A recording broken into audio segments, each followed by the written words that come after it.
Hey,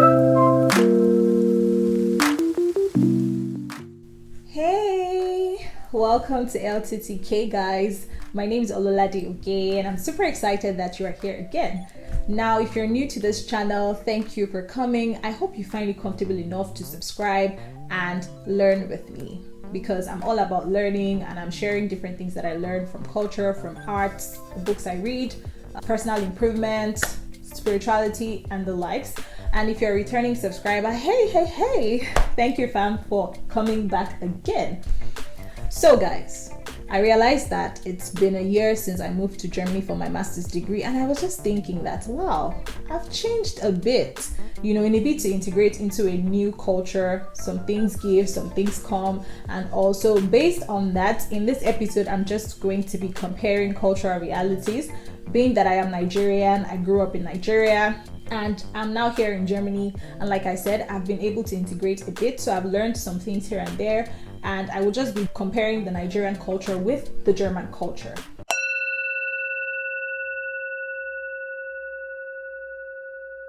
There is something called the cultural context theory, and under that there are two different contexts, the high and the low, and Germany falls under the low context culture and Nigeria under the high context culture. And there are stark differences between the two different contexts under 4 dimensions. So there's the time, the space, the context, and information. Now, speaking of the time, so for example, in the low context culture, time is not elastic, time is not flexible, basically. So people like to make plans ahead and stick to those plans. People value punctuality. And on the other hand, in the high context culture, for example, Nigeria, plans are usually flexible. People don't really adhere to schedules. Sometimes things come up. People sometimes kind of, delay appointments and all of that. So that's an example of the difference between the high and low context culture under the dimension of time. Speaking of space, which is the other dimension, this is kind of like the distance people need for protection of their privacy. So in the low context culture like Germany, for example, privacy is very much honored, and there's something called personal space, and you have to be sure that you are not encroaching another person's personal space. On the other hand, in a high context culture, it can be a little bit different, so it can be a case of my business becoming your business becoming our business, and becoming a community business, because generally speaking though, but there would always be exceptions, right? Africa generally is more communalistic in nature. There is usually the emphasis on community, and personal space is really not a thing, because of our communal nature. So for example, I remember when I was growing up, like I knew my neighbors knew my family, and we were really closely knit. I didn't think that there was something like a personal space. I mean, apart from the fact that we had gates surrounding our apartment, right? But like in terms of the relationship, like it was just cool. Then, of course, there's the context dimension. So this has to do with how information is communicated, right? And in the low context culture, communication is very direct, and Germans are really direct. They tell you what they need to tell you, the way it is, they don't really mince words. Is it mince or mince? I'm not sure. But on the other hand, in Africa or Nigeria, there is a lot of context in the communication. I remember sometimes when I was growing up, my mom would communicate more with her eyes and with her body language rather than her words. So that's where there is a lot of context, right? There are less words spoken, but a lot of things can be interpreted from the body gestures, the eye contact, and all of those things. And yes, there's finally the information dimension.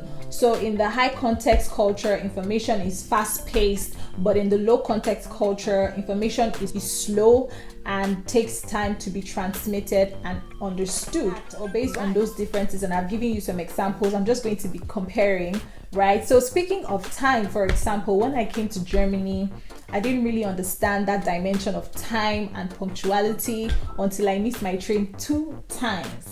And those 2 times I paid dearly. financial payment. It's the second time. I don't even want to let you guys know how much I spend. Maybe I should even tell you. And that has taught me a lot about the German culture, punctuality, of keeping schedules and being timely. In German, they call it Pünktlichkeit. I don't know if I pronounced it properly. My German friends and colleagues will let me know that. But it's really interesting. I have seen that the culture of punctuality is really essential, and it's really important, and it's a good thing to imbibe. It's one of the things that I have learned with Germans, and I think it's really good and something that we can, imbibe in Nigeria. This is not to say that all Nigerians don't keep to time. That's not what I'm saying. Like I said earlier on, there will be exceptions, right? There are people who, based on their backgrounds, how they were raised, for example, my father was always very disciplined and on time.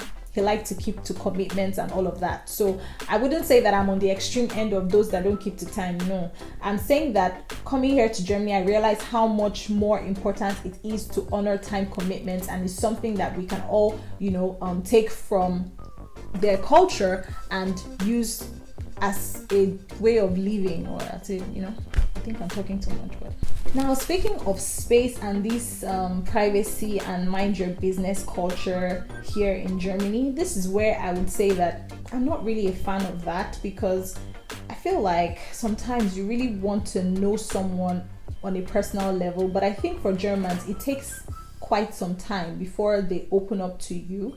I wouldn't even say that I have learned all there is to know about the German value of space, right? But I have seen that they really value their personal space, and to get into that personal space, you have to know them on a deeper level, and that would take a lot of time. On the other hand, it's not the same case in Nigeria. It's like making friends, for example, is very easy, usually very easy. And in fact, sometimes when I see some Africans, like there is this knowing of, hey, I know you, I feel you, right? There's this connection that you have with the African community here. And that for me is something that I think would be good for, Germans to learn. Then on the context, right?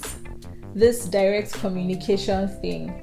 This is another area that I would say that I'm learning, and I really like that Germans are very direct with their communications. They are clear with you what they're expecting of you, and it helps to not misinterpret or misunderstand. Like when my German colleagues or German acquaintances are talking to me, they go straight to the point regarding what it is that they need or what they want to say with me, and that is for me a way to save time, right?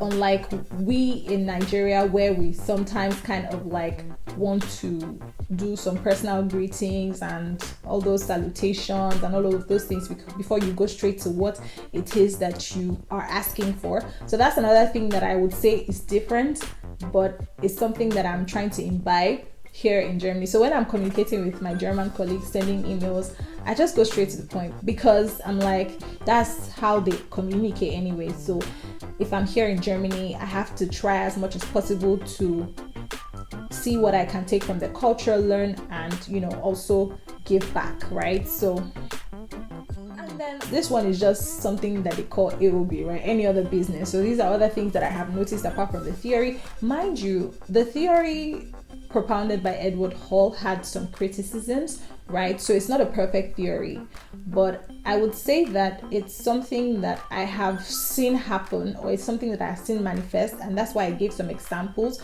of the space, of the time, and how I missed my train, to show that actually in these dimensions there are some truths to what Edward Hall was trying to say. Of course, there are other theories now that talk about cultural differences, like the Schwartz cultural orientation theory and the likes, but I really like this one of Hall because it's really interesting to gist about.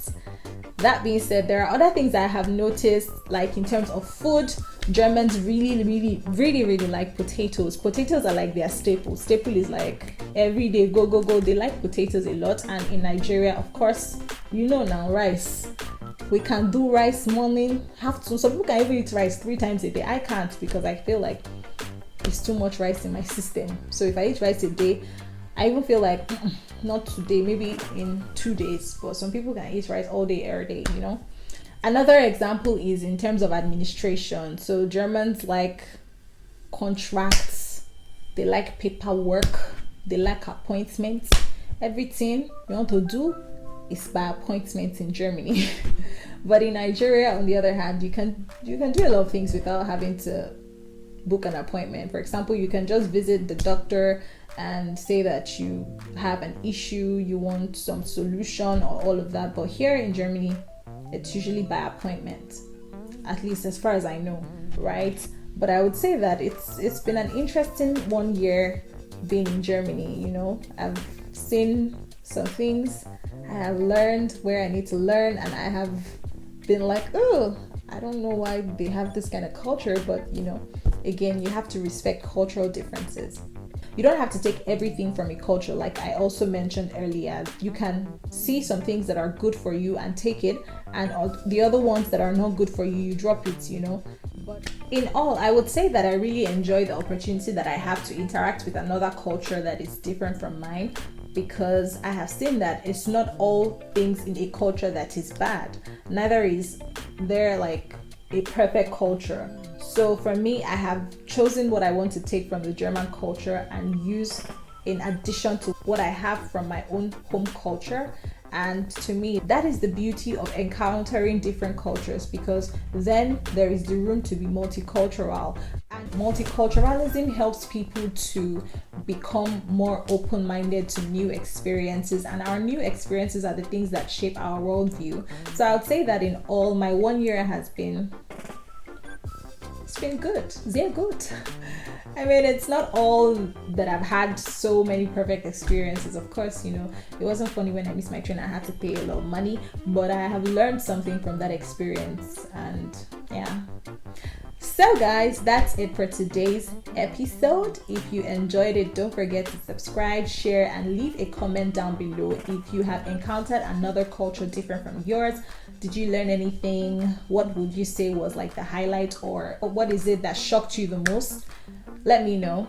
And of course, you can keep in touch with me on social media. You can find me on Instagram, Facebook, Twitter, Ololade. And yes, I look forward to speaking to you next time. Until then, LTTK, let's toast in knowledge. Bye.